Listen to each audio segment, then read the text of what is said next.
Alors bonjour tout le monde et bienvenue à ce nouveau cours de physique mise à niveau. Aujourd'hui, on commence l'étude de la section 3, donc on va parler de travail et d'énergie cinétique. Euh, Ça va faire changement de ce qu'on a fait à date, quoique on ne pourra pas juste mettre de côté les lois de Newton. Ok?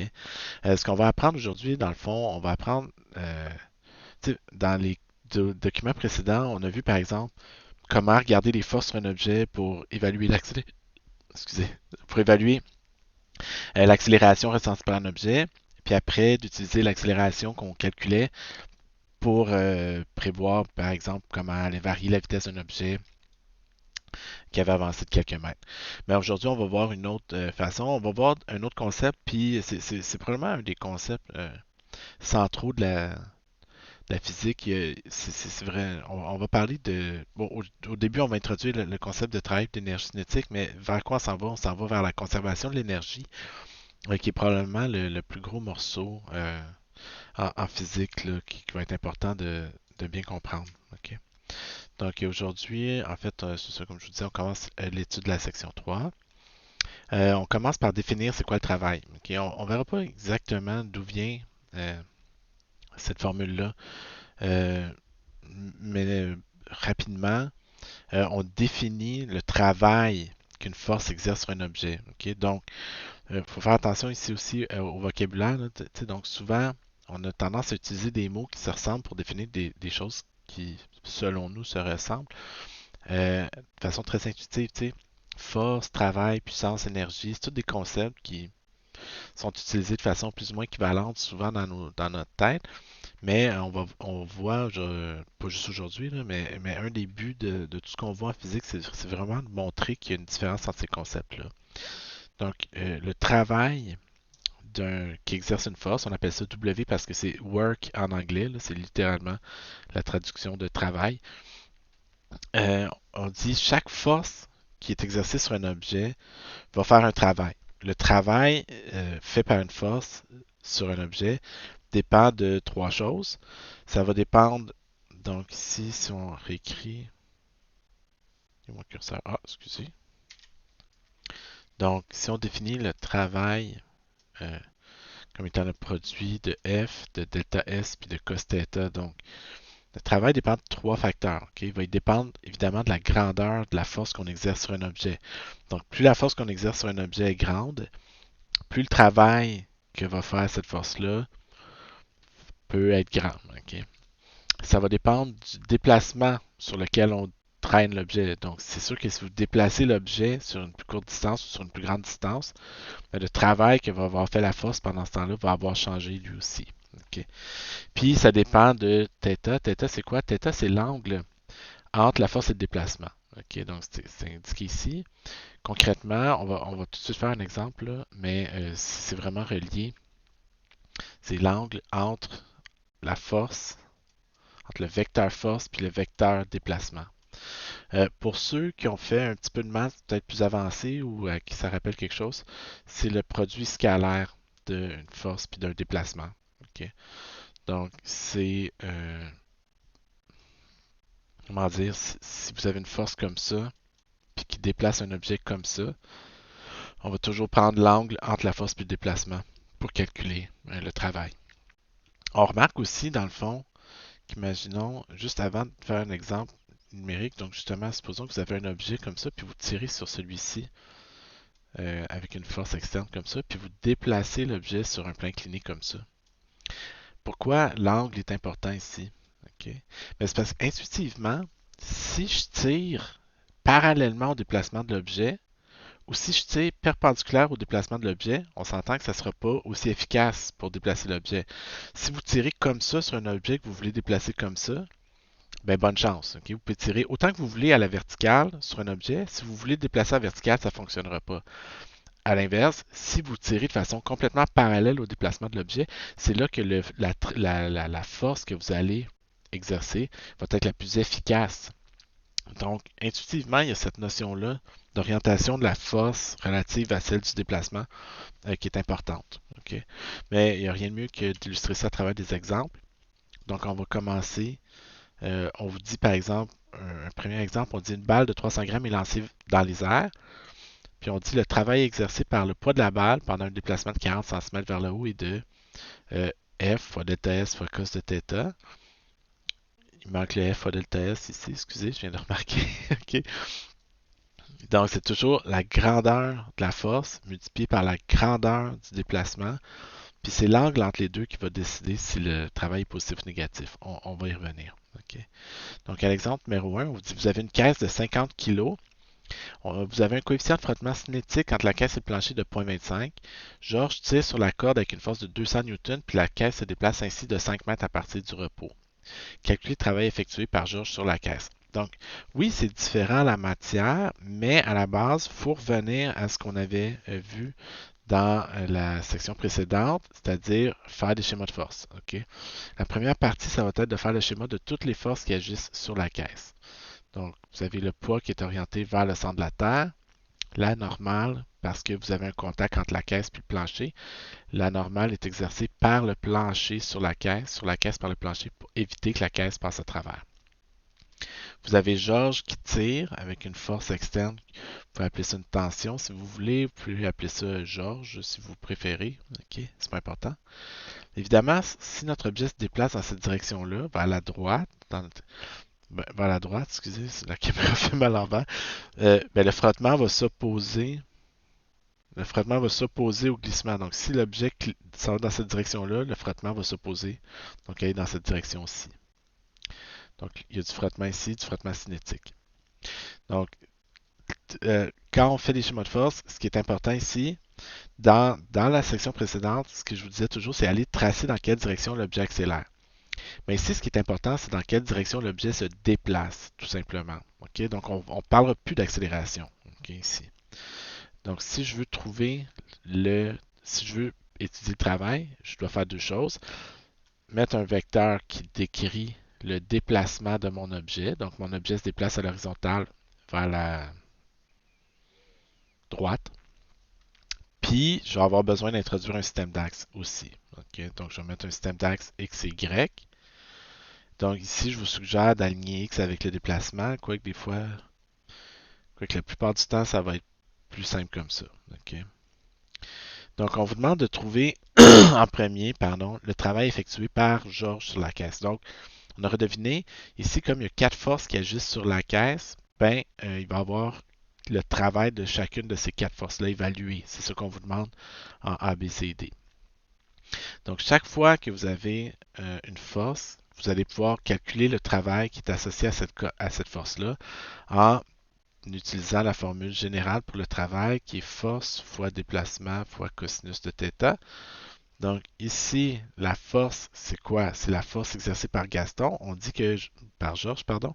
On dit que Georges tire sur la corde avec une force de 200 Newton. Donc Georges exerce une force de 200 Newton. Il déplace la caisse, sur une distance de 5 mètres. Puis, quel est l'angle entre la tension, entre la force exercée par Georges puis le déplacement? Donc, moi, je vous suggère là, de tracer les deux, OK? Puis de regarder l'angle entre les deux, 0 degré, OK? Fois cos de 0. Cos de 0, ça vaut 1, OK? Donc, le travail effectué par Georges va être plus 1000, va être de 1000 joules positif, OK? Ce que ça veut dire en français, ça veut dire que Georges, en tirant sur la caisse, il a donné 1000 joules d'énergie à la caisse. Donc, c'est un travail. Un travail, c'est quelqu'un qui va prendre de l'énergie ou un objet qui va prendre une partie de l'énergie qu'il contient puis qui va la transférer à un autre objet. Donc, un travail, ça c'est vraiment bien important de le noter. Un travail, encore une fois, là, c'est vraiment important de bien comprendre ça. Un travail, c'est un transfert d'énergie entre deux objets. Donc, c'est pour ça qu'on mesure ça en joules, parce que les joules sont une unité de mesure de l'énergie. Donc, il faut distinguer, par contre, c'est pas un travail, c'est vraiment un transfert d'énergie, c'est une variation d'énergie entre deux objets. OK? En B, on vous demande le travail effectué par la grandeur de la force normale. OK? Donc, ça va être la grandeur de la normale fois la grandeur du déplacement fois le cosinus de l'angle entre la normale et le déplacement. Quelle est la grandeur de la normale? Bien, ici, la normale est égale au poids de l'objet. OK? Donc, c'est normal fois déplacement fois cosinus de θ. La grandeur de la normale, dans notre exemple, comment on fait pour la trouver? Ben, je devrais aller regarder la somme des forces en Y sur mon objet. OK? Donc, j'ai la normale positive, j'ai le poids négatif, donc la normale est égale au poids. Donc ça, c'est quelque chose qui va revenir. Vous ne pouvez pas juste oublier ce qu'on a fait de la section précédente. Donc c'est une caisse de 50 kg. Oui, 50 fois 9,8. Donc ça donne 490 newtons pour la grandeur de la force normale. Donc 490, la grandeur du déplacement 5 mètres. Quel est l'angle entre la normale et le déplacement? Ben, la normale est comme ça, le déplacement est comme ça. Entre les deux, j'ai un angle de 90 degrés. Cos de 90 degrés, ça vaut combien? Ça vaut 0. Qu'est-ce que ça veut dire? Ça veut dire que le travail est égal à 0 ici. Donc, Georges ne fait aucun travail sur la caisse. Pardon, la normale ne fait aucun travail sur la caisse. Intuitivement, est-ce que ça a du sens? Ben, si la caisse se déplace comme ça, puis que vous tirez ou que vous poussez dans cette direction-là, c'est assez évident que c'est pas ça qui va faire en sorte que la caisse va bouger. OK? Donc, chaque fois que vous exercez une force qui est perpendiculaire au déplacement d'un objet, cette force-là n'a aucun impact sur la vitesse de l'objet qui se déplace. Donc, vous allez me dire, ouais, ben pourquoi on a calculé la normale si ça donnait 0? Ben, parce que ça ne donne pas toujours 0, premièrement. Deuxièmement, parce qu'on a besoin de toute façon pour calculer la force de frottement. Ensuite, on vous demande le travail effectué par le poids. Intuitivement, on peut se douter de la grandeur de ça aussi. Pourquoi? Parce que euh, l'angle entre les deux est de... excusez. Euh, donc, parce que l'angle entre les deux est aussi de 90 degrés. OK? Mon poids est orienté vers le bas. Mon déplacement est à l'horizontale. J'ai un angle de 90. Ça donne un travail de 0. OK? Donc, le poids ne fait aucun travail lui non plus. En D, on vous demande le travail effectué par le frottement. Donc, j'ai besoin de la grandeur de la force de frottement, la grandeur du déplacement, puis le cosinus de l'angle entre le frottement et le déplacement. La grandeur de la force de frottement, comme c'est du frottement cinétique, c'est mu fois la normale. Le coefficient de frottement est donné, 0,25. Puis la grandeur de la normale a été calculée précédemment, 490 newtons. Donc, on trouve une force de frottement de 122,5 newtons. Donc, quelle est la grandeur du travail? 122,5. Donc, encore là, c'est la grandeur de la force de frottement. Donc, on va prendre toujours les valeurs positives pour la grandeur de la force de frottement, la grandeur du déplacement. C'est toujours les valeurs absolues. C'est ici qu'il va y avoir un angle qui va apparaître. Donc, moi, le déplacement est comme ça, alors que le frottement est comme ça. Entre les deux, il y a un angle de 180 degrés. Le cos de 180 vaut moins 1. Donc, le travail effectué par le frottement est égal à moins 612,5 joules. Donc, tantôt, on avait le travail effectué par Georges qui était positif, égal à 1000 joules. Maintenant, ce qu'on trouve, c'est qu'on a le travail effectué par le frottement qui est négatif, moins 612,5 joules. Donc, qu'est-ce que ça veut dire? Bien, ça veut dire que le Georges a donné 1000 joules d'énergie à la caisse, mais pendant que lui donnait 1000 joules d'énergie à la caisse, le frottement en a enlevé 612,5. Donc, au total, ok, quel est le travail net qui va avoir été effectué par l'ensemble des forces? Bien, c'est ça qu'on dit ici à la question 2 suivante. Le travail net exercé sur un objet est la somme de tous les travaux effectués sur cet objet-là. Donc, ce qu'on va faire, c'est qu'on va évaluer le travail net, pardon, en additionnant le travail fait par chacune des forces. Donc ici, il y a 4 forces. Il y a Georges, le normal, le poids et le frottement. Georges a ajouté 1000 joules. La normale et le poids n'ont fait aucun travail. Puis le frottement a enlevé 612,5 joules d'énergie à la caisse.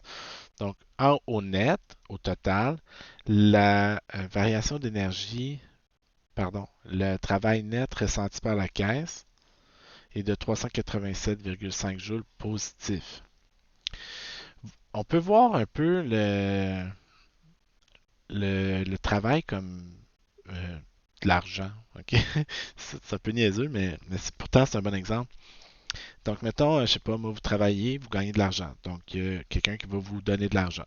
Ça, c'est comme si c'était un travail qui était positif sur vous. Vous recevez de l'argent, vous voyez, vous recevez un transfert d'argent. OK? Le frottement, un travail négatif, ça veut dire quoi? Ça veut dire que c'est vous qui donnez de l'argent à quelqu'un. OK? Donc, le frottement, c'est un peu comme si c'était une taxe, par exemple. OK? Donc, vous recevez une certaine quantité d'argent, mais là-dessus, il y en a une partie qui part tout de suite. OK? Donc, oui, Georges a donné 1000 joules d'énergie à la caisse, mais là-dessus, il y en a 612,5 qui sont partis pour payer le frottement, entre guillemets. Donc, au total, la caisse, elle, il reste juste 387,5 joules d'énergie qu'elle peut utiliser. OK? Parce que le reste, il y a une partie qui a été perdue à cause du frottement. OK? Euh, donc, juste avant d'avancer, on remarque, puis là, c'est le petit encadré ici qui est important aussi. On dit quand la force est perpendiculaire avec le déplacement, le travail est nul. Donc, il n'y a aucune variation d'énergie. Il y a une variation d'énergie cinétique. Là, intuitivement, je viens de vendre le punch entre guillemets. Là. Mais ça ne fera pas varier l'énergie de la caisse. Le travail est zéro. Ça veut dire que la normale, comme le poids dans ce cas-là, n'ont pas transféré d'énergie à la caisse. OK? Le travail est positif si la force est dans le sens du déplacement. Donc là, ici, nous, la force puis le déplacement étaient parfaitement alignés. Le travail était positif. Ici, la force de frottement était à l'opposé du déplacement.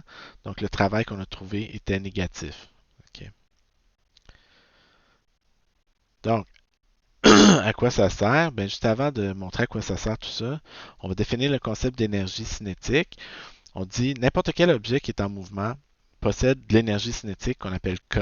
OK. Cette énergie-là dépend de deux facteurs. Elle dépend de la masse de l'objet puis de la vitesse de cet objet-là. Donc, K est égal à 1 demi fois la masse fois la vitesse au carré. Donc, il faut travailler en mètres, en kilogrammes et en secondes. Donc, en système métrique, l'énergie cinétique, ou comme l'énergie tout court, est donnée en joules. OK? Donc, on dit calculer l'énergie cinétique d'un athlète de 50 kg qui court à 28,8 km/h. Donc, si vous avez un athlète qui court, ah, c'est que je suis pas bon pour dessiner des gars qui courent. Ah, c'est pas super. OK.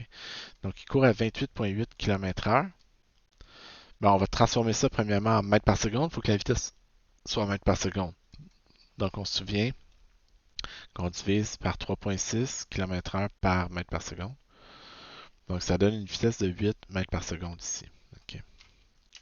Donc, quelle va être l'énergie de cet athlète de 50 kg?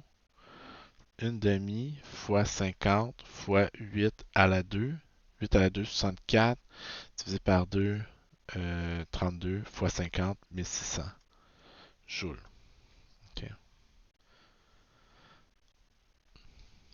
Donc, n'importe quel objet de masse M qui a une vitesse V contient une demi mv carré joule d'énergie sous forme d'énergie cinétique. OK?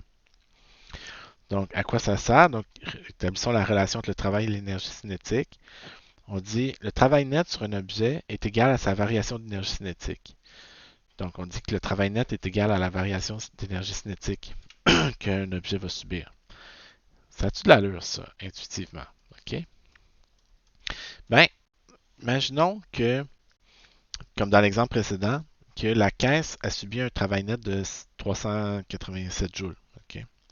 Ça veut dire que elle a, après que les forces l'aient déplacée, okay, à la fin du déplacement, elle a hérité de 387,5 joules d'énergie.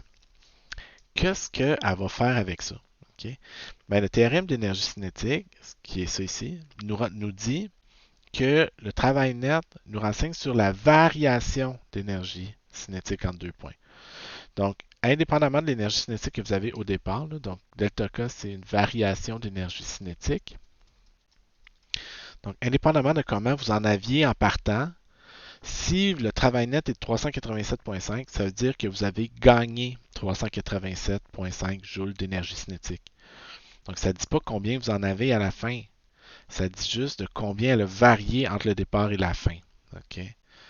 Donc, ce qu'on dit, évidemment, comme l'énergie cinétique est reliée à la vitesse d'un objet, mais si vous connaissez le travail net sur un objet, vous pouvez utiliser ça pour vous aider à déterminer, par exemple, sa vitesse finale. OK? C'est ça le théorème de l'énergie cinétique. Donc, juste pour revenir à notre analogie sur l'énergie, sur l'argent, imaginez, euh, on dit le travail, c'est toujours une transaction. OK? Donc, quelqu'un vous donne de l'argent, vous donnez de l'argent. Donc, un travail, c'est une transaction, c'est une variation d'énergie, c'est un transfert d'énergie d'un objet vers un autre. L'énergie cinétique, ça, c'est comme votre compte en banque. OK? Donc, euh, si vous recevez, ici dans l'exemple qu'on vous donnait, on dit si le travail sur la caisse est de 387 joules positif, ça veut dire que l'énergie cinétique de l'objet va augmenter de 387. Indépendamment d'où est parti, à la fin, il y a 387 joules de plus qu'il y en avait au départ. Même chose. Vous avez beau avoir 0 dans votre compte de banque ou 20 000 pièces. Si vous recevez un chèque de 1000 pièces, ben vous avez 1000 pièces de plus à la banque à la fin de la journée. OK? Donc, le travail net, vous prenez toutes les forces qui ont fait un travail, vous les additionnez. Ça vous donne le travail net qui représente la variation d'énergie cinétique en deux instants. OK? Donc, ça ne vous dit pas combien d'énergie vous avez à la fin. C'est pas parce que vous recevez un chèque de 1000 pièces que vous avez 1000 pièces à la banque. Ça vous dit que si vous recevez un chèque de 1000 pièces, vous avez 1000 pièces de plus à la banque. OK? Donc, c'est ça le théorème d'énergie cinétique. Calculer le travail net sur un objet, ça vous renseigne sur la variation d'énergie cinétique en deux points. Donc, si on revient avec notre exemple, on dit pour la caisse numéro 1, déterminer la variation d'énergie cinétique de la caisse. On vient d'évaluer le travail net. OK? Donc, numéro 4A, le travail net qui était de 387,5 joules est égal à delta K. Donc, littéralement, la variation d'énergie cinétique de la caisse, 387,5 joules. En B, on vous demande l'énergie cinétique initiale de la caisse. Ben, c'est une demi fois la masse fois la vitesse initiale au carré. Ma caisse de 50 kg était initialement immobile. Donc, euh, donc l'énergie cinétique initiale de la caisse, c'est combien? 0. La caisse ne contenait pas d'énergie cinétique au départ. L'énergie cinétique finale de la caisse est de combien? Ben, on sait que la variation d'énergie cinétique est égale à Kf moins Ki. Puis on sait que l'énergie cinétique finale, la variation d'énergie cinétique, c'est 387,5. Puis qu'initialement, elle ne contenait pas d'énergie cinétique. Donc Kf est égal à 387,5. En français, si vous n'aviez pas d'énergie en partant puis que quelqu'un vous en a donné 387,5, à la fin, c'est normal que vous en ayez 387,5. Ça, c'est littéralement l'exemple où vous n'avez rien à banque, quelqu'un vous donne 1000 pièces, vous avez 1000 pièces dans vos poches. OK. Donc, l'énergie cinétique finale, 387,5 joules. En D, on vous demande la vitesse finale de la caisse. On connaît l'énergie cinétique finale, puis on sait que l'énergie cinétique finale, c'est une demi fois la masse fois la vitesse finale au carré. Donc, il reste juste à remplacer par les valeurs qu'on connaît. Ça nous permet de trouver la vitesse finale de la caisse. Donc, vitesse finale, on va isoler. Donc, 350 divisé par 2, c'est 25. On va envoyer le 25 de l'autre côté. Donc, 387,5 divisé par 25. Ensuite, il reste juste à prendre la racine de ça. On trouve que VF est égal à, évidemment, je ne l'ai pas noté, 3,94 mètres par seconde. Donc, c'est bon. Donc, normalement, ce qu'on aurait fait, ce problème-là, on aurait pu le faire dans la section précédente. Qu'est-ce qu'on aurait fait? On aurait évalué l'accélération sur la caisse. Pour ça, on aurait fait la somme de toutes les forces. Ça nous aurait permis de trouver l'accélération. Une fois qu'on a l'accélération, puis qu'on se déplace de X mètres, puis on peut trouver sachant que la vitesse initiale est 0, on peut trouver la vitesse finale de notre objet. Okay? On aurait pu faire ça avec ce qu'on a vu à date en mécanique. OK? Ici, ce qu'on vous demande de faire, on vous demande de le pratiquer par une autre technique. Pourquoi on fait ça? Là, vous allez me dire, ouais, encore, on fait faire la même chose de deux façons différentes.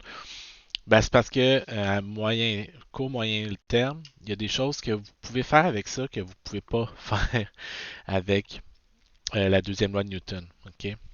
Donc, c'est un outil beaucoup plus puissant que la deuxième loi de Newton. Question 5. Georges fait glisser la caisse de 50 kg à vitesse constante vers le sommet du plein incliné sur une distance de 3 mètres. Le coefficient de frottement cinétique entre la caisse et le plein de 0,3. Trouver, blablabla, tout ça. OK? Donc, euh, trouver la variation d'énergie cinétique de la caisse. Ben, ici, c'est pas compliqué à trouver parce qu'on précise que la vitesse est constante. OK? Donc, si la vitesse est constante, la vitesse ne varie pas. Puis si la vitesse ne varie pas, ben, l'énergie cinétique ne varie pas non plus. Donc, indépendamment, c'est quoi la grandeur de la vitesse? Si VI est égal à VF parce que V est constant, ben KI va être égal à KF. Puis à ce moment-là, KF moins KI va donner 0. Donc delta K va être égal à 0 ici. Il n'y a aucune variation d'énergie cinétique parce que la vitesse de la caisse est constante. Donc, trouver le travail net effectué sur la caisse.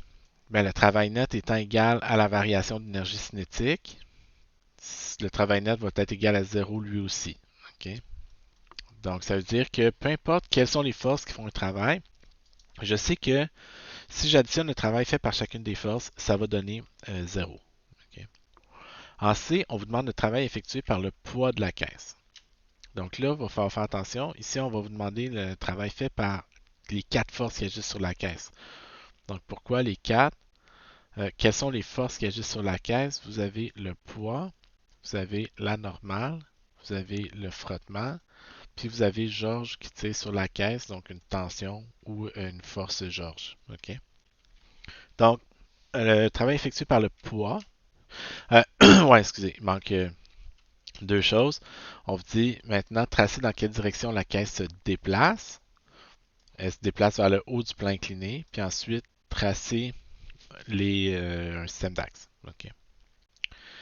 Donc, trouver le travail effectué par le poids de la caisse. Donc, le poids de la caisse, le travail effectué par le poids, c'est grandeur du poids, grandeur du déplacement, cosinus de l'angle entre le poids et le déplacement. Donc, j'ai une caisse de 50 kg, son poids est de 50 fois 9,8, 490 newtons. Le déplacement, on déplace la caisse sur 3 mètres. Puis, l'angle, on cherche l'angle entre le poids puis le déplacement. Donc, moi, surtout au début, je vous dis, prenez le temps, tracez vos vecteurs, puis on veut l'angle qui est ici, nous.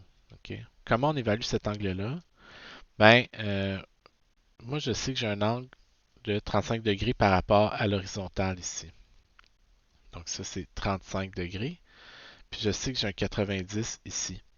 Donc, mon angle θ, c'est 90 plus 35. Donc, mon angle θ, c'est 125 degrés. OK? C'est l'angle toujours entre le vecteur position puis le vecteur force. Donc, vous mettez le vecteur force puis le vecteur déplacement, pardon. Donc, vous mettez les deux vecteurs, là, pas bout à bout comme quand on les additionne. Vous mettez les deux vecteurs qui partent du même point, puis vous mesurez l'angle entre ces deux vecteurs. Donc, 490 fois 3 fois cos de 125, on trouve moins 843 joules. Donc, le poids fait un travail négatif. Il enlève 843 joules d'énergie à la caisse. On dit calculer le travail effectué par la normale, mais le travail effectué par la normale, on s'en doute un petit peu, il va être égal à 0. Okay. Normale fois déplacement fois cosinus de θ. Ici, on va quand même évaluer la grandeur de la normale parce qu'on va en avoir besoin tantôt. Okay. Donc, pour trouver la grandeur de la normale étant y, je fais équilibre en y. Donc, j'ai normale moins py. J'ai deux forces qui ont des composantes en y. La normale va aller y positif. Puis une partie de P vers les Y négatifs. Donc la normale est égale à PY qui est égale à 50 fois 9,8 fois cosinus de 35. Ça, on a fait ça assez souvent à date, là, que je vous invite à aller consulter les vieilles notes de cours si vous vous souvenez plus d'où ça sort. La grandeur de la normale, ici, on a 401,4 newtons. Donc, si je veux trouver la grandeur du travail fait par la normale, 401,4 fois grandeur du déplacement fois cosinus de l'angle entre le normal puis le déplacement. Ici, la normale est perpendiculaire au déplacement, cos de 90, 0. Le travail effectué par la normale est donc égal lui aussi à 0. Là, vous allez me dire, ben là, pourquoi on perd du temps à calculer la normale si on sait que ça va donner 0 comme travail? Je vous comprends. Moi aussi, j'aime pas ça travailler pour rien. Inquiétez-vous pas, vous avez aucune idée à quel point j'aime pas travailler pour rien. Donc, si j'ai fait ça, c'est parce qu'il y avait de quoi faire avec ça. C'est tout de suite après. On vous demande de trouver le travail effectué par la force de frottement. Donc, si je veux trouver le travail effectué par la force de frottement, je vais prendre la grandeur du frottement, grandeur du déplacement, cosinus de l'angle entre le frottement et le déplacement. Le frottement, c'est du frottement cinétique. Donc, la grandeur, c'est le coefficient de frottement cinétique fois la normale. Dans notre exemple, on dit que le coefficient est de 0,3. La normale, on l'a évaluée 401,4 newtons. Donc, ça me donne une force de frottement qui est égale à 120 newtons. Donc, quand vient le temps de calculer le travail fait par le frottement, j'ai 120 newtons, la grandeur de la force, 3, la grandeur du déplacement, puis j'ai le cosinus de l'angle entre la force et le déplacement. Donc, mon déplacement est comme ça, puis mon frottement est comme ça. Donc, j'ai 180 degrés entre les deux. Cos de 180 est moins 1, donc le travail fait par le frottement, moins 360 joules. Là, on vous dit le travail effectué par Georges pour faire monter la caisse. Ben, euh, qu'est-ce que je sais? OK. J'ai calculé le travail de 3 des 4 forces. Donc, travail fait par la normale 0, travail par le frottement moins 360, travail du poids moins 843. Je cherche le travail effectué par Georges. Qu'est-ce que je sais? La caisse montait à vitesse constante. Vous vous souvenez qu'on avait établi qu'à cause de ça, le travail net devait être égal à 0. OK? Donc, le travail net dans notre exemple, c'est la somme des travaux effectués par toutes les forces. OK? Donc, normal, poids, puis frottement. Je sais que dans mon exemple, comme la vitesse de la caisse n'a pas changé, le travail net est 0. OK? Je ne connais pas le travail effectué par Georges, mais je sais que le normal a fait un travail de 0, que le frottement a fait un travail de moins 360, puis que le poids a fait un travail de moins 843. Là, excusez, je les ai écrits à l'envers. Là. OK? Mais ce que ça veut dire, c'est que 1203. Donc, il faut que Georges fasse un travail positif de 1203 joules. OK? Parce que les deux autres forces ont Donc, les deux autres forces ont enlevé 1203 joules d'énergie. C'est sûr que si je veux que la caisse garde sa vitesse constante, ben, il faut que moi j'ajoute les 1203 joules qui ont été dissipés, qui ont été perdus à cause des forces qui ont fait un travail négatif. C'est la seule façon d'avoir un travail net égal à 0, puis ainsi d'avoir une caisse qui monte à vitesse constante. Donc, on compense pour l'énergie qui est perdue en ajoutant, OK, au même rythme qui est perdu. Donc, comme ça, notre vitesse reste constante. Vous avez un mini laboratoire ici, évidemment, là, on ne fera pas ça ensemble. On vous pose ensuite d'autres exercices à faire avec ça. Par exemple, un bloc qui se trouve sur une surface horizontale, donc le coefficient de frottement cinétique est de 0,2.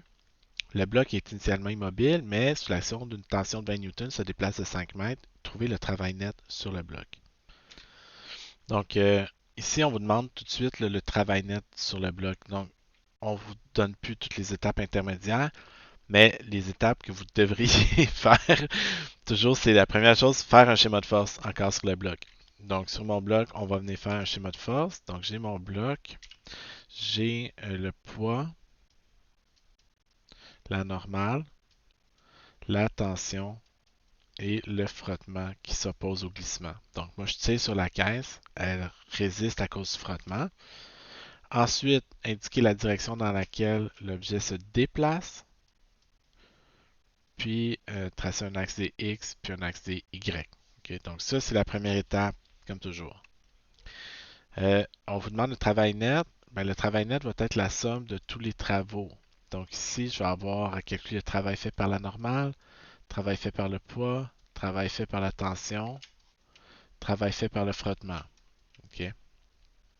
Donc déjà ici, là, si vous ne comprenez pas, remontez plus haut dans le cours, le travail est toujours le produit de la grandeur de la force, grandeur du déplacement, cosinus de l'angle entre la force et le déplacement. En particulier, quand les forces sont perpendiculaires au déplacement, elles ne font aucun travail. Ok. Si je mets 90 degrés là-dedans, cos de 90 vaut 0, travail égale 0. Donc, toutes les forces qui sont perpendiculaires ont aucun travail d'effectuer. Donc, si θ égale 90, donc travail égal à 0. θ égale à 90, donc travail égal à 0. OK? Il me reste à évaluer le travail fait par la tension et celui fait par le frottement. Donc, le travail fait par la tension, moi, je vous suggère toujours, d'un point de vue pratico-pratique, écrivez l'équation générale, puis après ça, allez tracer chacune à part, ok? Juste pour que ça soit clair. T fois delta S fois cos θ. On tire avec une force de 20 newtons. On déplace l'objet sur une distance de 5 mètres. Puis à ce moment-là, on tire dans le même sens du déplacement de l'objet. Ok? Donc l'angle entre les deux est de 0 degré. Cos de 0, ça vaut 1. Donc le travail fait par la tension est de 100 joules positive. La tension va ajouter 100 joules d'énergie à mon objet. Le frottement, lui. OK. Je vais trouver le travail fait par le frottement. C'est grandeur du frottement, grandeur du déplacement, cosinus de l'angle entre le frottement et le déplacement. Donc, premièrement, la grandeur de la force de frottement, c'est mu fois la normale. Dans mon exemple, la normale est égale au poids. OK. Donc ça, j'aime pas ça. OK, là. Personnellement, là, ben, je veux dire, moi, je vis bien avec, là. Mais ça, c'est une source d'erreur ici de faire ça. Ce que je vous suggère de faire, c'est vraiment d'utiliser l'équilibre en Y pour déterminer la grandeur de la normale. OK? Donc, on pose somme des forces Y égale à 0.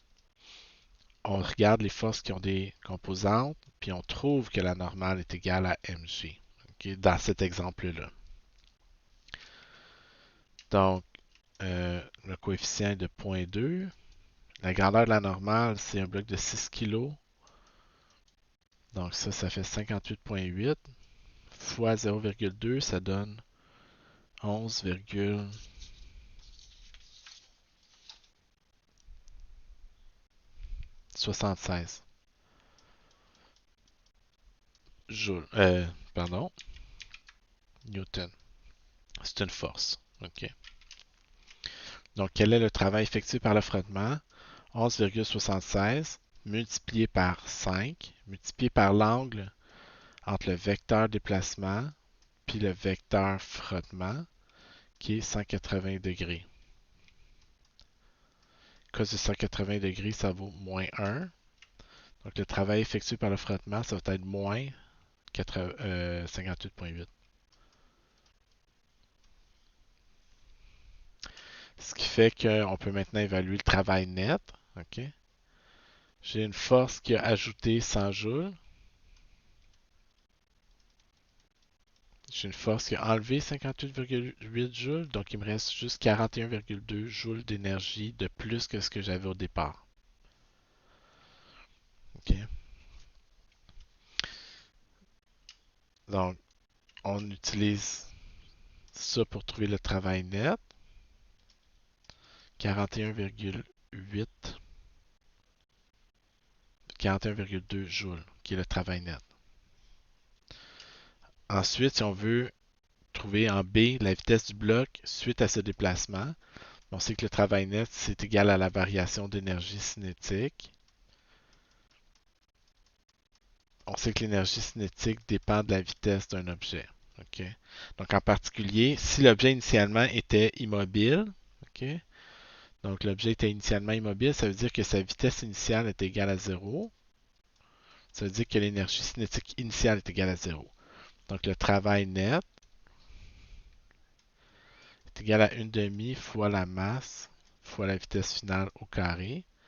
Donc la vitesse c'est racine de 14 à peu près, donc on parle d'environ 3,71 mètres par seconde.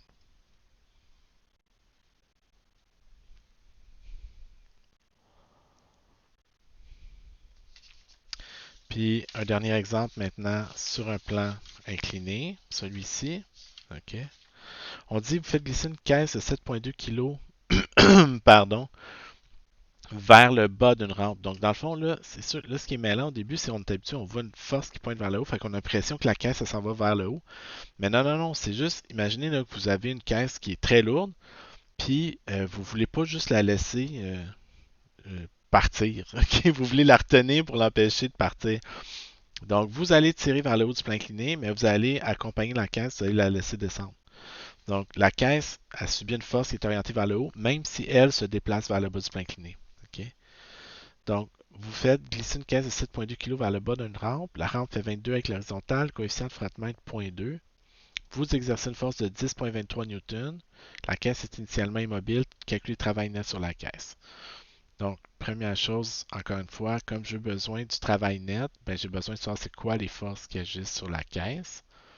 Donc, vous avez le poids, la normale. Vous avez du frottement puis une force externe. Donc, la force externe est orientée comme ça. Le frottement est orienté dans quel sens? Mais le frottement va être aussi orienté dans ce sens-là. OK? Pourquoi? Parce que la caisse se déplace vers le bas du plan incliné. OK? Donc, son déplacement est comme ça. Donc, je vais mettre X dans le sens du déplacement, puis je mets Y perpendiculaire. OK? Là, vous allez dire, ah, pourquoi il met Y par en bas? J'étais habitué de mettre Y par en haut. Ben, il y a deux choses. Vous pouvez mettre Y vers le haut si ça vous tente tant que ça. OK? Moi, pourquoi je ne le fais pas dans cet exemple-là, c'est parce que moi, je m'arrange pour que mes systèmes soient toujours droits, comme on dit. Donc, c'est toujours, si vous regardez, vous partez de X, puis vous tournez vers Y dans le sens anti-horaire. OK? Donc, normalement, votre graphique, c'est X, Y, puis vous tournez dans ce sens-là. Ben là, on tourne de X vers Y encore dans ce sens-là. OK? Donc, c'est pour ça, moi, c'est ce qu'on appelle un système droit. Là. Les autres, c'est des systèmes à l'envers. Ça marche pareil. OK? Mais souvent, comme dans bien les affaires physiques, moi, j'aime moins ça. Donc, je travaille avec un système droit comme ça ici. Euh, Sachant ça, si on veut trouver le travail net, on a besoin de quoi? Le travail fait par le poids, le travail fait par la normale, le travail fait par la force externe, puis le travail fait par le frottement. OK? Ils vont renseigner sur le travail net, qui est égal au delta K, là, mais ça, c'est pas grave. Donc, travail fait par le poids, c'est égal à quoi? OK? C'est égal à P fois delta S fois cosinus de θ. C'est une caisse de 7,2 kg. Son poids est de 7,2 fois 9,8. La grandeur du déplacement, on déplace la caisse sur 1,5 m. Puis j'ai besoin de l'angle entre le poids et le déplacement. Donc le poids est comme ça, puis le déplacement est comme ça. Donc c'est quoi l'angle que j'ai ici? Mais si j'ai 22 ici, j'ai l'angle complémentaire à 22, c'est-à-dire 68 degrés ici. OK. Donc on trouve un travail effectué par le poids de 39,65 joules. Donc ça ici, vous remarquez, c'est une quantité qui est positive. OK? Pourquoi? On descend le plan incliné, le poids nous entraîne dans cette direction-là. Donc le travail effectué par le poids est négatif dans ce cas-là. Donc la caisse nous donne 39,65 joules d'énergie. Si, D'ailleurs, si vous vous demandez d'où elle vient l'énergie, ben, deux choses. On va y revenir plus tard, là, mais en pratique, elle vient du champ gravitationnel. OK? Donc, mais ça, c'est pour plus tard. Là. L'énergie, le champ gravitationnel, la force gravitationnelle est quelque chose qui a la propriété d'être capable d'emmagasiner de l'énergie sous forme d'énergie potentielle gravitationnelle. Dans le fond, c'est stocké dans le champ gravitationnel, mais ça dépasse un petit peu le contexte du cours ici. Là. OK? Donc, travail fait par la normale. Grandeur de la normale, grandeur du déplacement, cosinus de l'angle entre la normale et le déplacement. Comment trouver la normale? Faire la somme des forces en Y. Donc, quelles sont les forces qui ont des composantes en Y? Une partie de P vers Y va aller positif. Une partie N négative. Donc la normale est égale à PY. PY est égal à mg cos θ. Donc 7.2 fois 9.8 fois cosinus de l'angle θ qui est entre la normale et le déplacement. Non, excusez, c'est pas le même θ. Ça, c'est l'angle d'inclinaison du plan incliné, 22 degrés, ici. Donc 7.2 fois 9.8 fois le cosinus de 22, ça donne 65,4 newton. Donc 65,4 fois 1,5 m fois cosinus de 90 qui vaut 0. Donc le travail fait par la normale est égal à 0. On veut ensuite le travail effectué par la force externe. Donc travail effectué par la force externe, c'est grandeur de la force externe, grandeur du déplacement, cosinus de θ. Donc la force externe fait 10,23 newton. Le déplacement fait 1,50 m. Puis il y a 180 degrés entre le vecteur déplacement puis le vecteur force externe. Okay, excusez. Donc, le travail effectué par la force externe va être de moins 15,35 newton. Il en reste un dernier, le travail effectué par le frottement.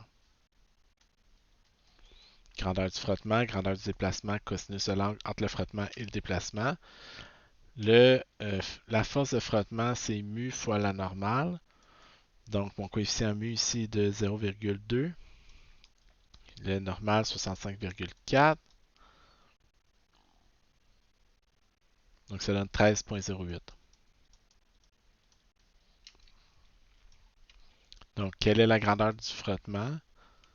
On dit 13,08 multiplié par 1,5 multiplié par l'angle entre le frottement et le déplacement. Donc, mon déplacement est comme ça.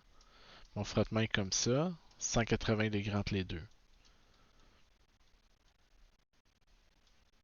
180, cos de 180 degrés, ça vaut moins 1.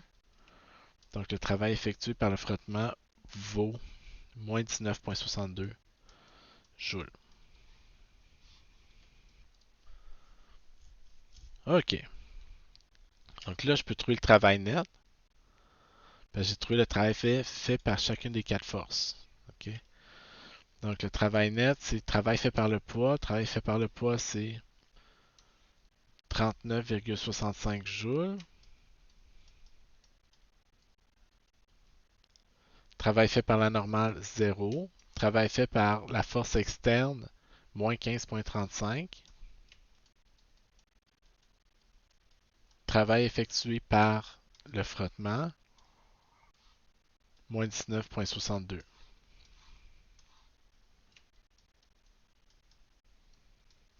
Donc 31,65 moins 19,62 moins 15,75, ça fait 4,22. 4,68. Excusez.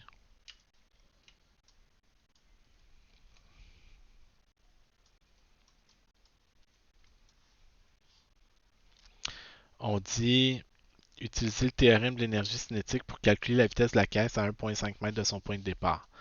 Donc, ce qu'on sait, c'est que le travail net va me renseigner sur la variation d'énergie cinétique entre ces deux points-là. Mon travail net est de 4,68 joules. Mon travail net, c'est delta K, c'est KF moins KI. Initialement, ma caisse était immobile. Donc, c'est égal à KF. Donc, VF est égal à racine de 2 fois 4,68 divisé par la masse de l'objet, 7,2. On trouve une vitesse de l'ordre de 1,14 m par seconde, qui est la réponse qu'on cherche. Donc, je me rends compte, j'ai été peut-être un petit peu vite, là, mais on a couvert un peu de stock aujourd'hui, là. OK. Bon. Donc, c'est ça. Vous vous familiariserez avec ça. J'ai donc bien écrit du stock. Euh, en résumé, on a défini le concept du travail. Donc, à chaque force, on associe un travail. Si la force, tu sais, dans le sens du déplacement, un travail est positif, l'objet reçoit de l'énergie. Si le travail, pardon, si la force est dans le sens opposé au déplacement, le travail va être négatif, ça veut dire que mon objet perd de l'énergie. Si la force est perpendiculaire, il n'y aura aucun transfert d'énergie, il n'y aura pas de travail. Quand vous faites ça pour toutes les forces, ça vous permet d'évaluer le travail net sur un objet. Puis le travail net sur un objet me renseigne sur la variation d'énergie cinétique de cet objet-là. Donc, comme toujours, je pourrais être disponible pour répondre à vos questions si vous en avez. Là. Vous me gênez-vous pas pour poser des questions, ça me fait plaisir d'y répondre. Bonne fin de journée. Oh.